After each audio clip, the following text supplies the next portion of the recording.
Hi everybody, this is CR number 11, helper video number 3. First thing I'm going to do is write the problem down here since the directions are only to solve. So I'm going to solve for J. In other words, I want to get J to be by itself.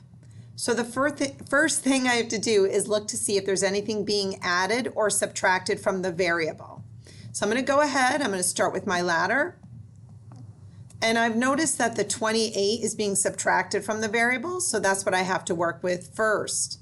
The opposite of subtracting 28 is adding 28.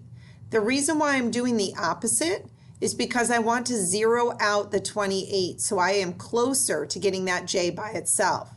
Well, these 28s do zero out, and I'm still left with 5J on this side. I bring down my equal sign, and 28 plus 2 is 30.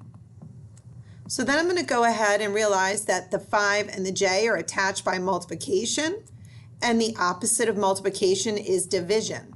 So I'm going to divide both sides by 5, which is the coefficient, which is what I'm trying to get rid of in order to get J by itself. 5 divided by 5 is a fancy form of 1. I'm left with J on this side, which is what I want. And 30 divided by 5 is 6. So J is equal to 6. Good luck.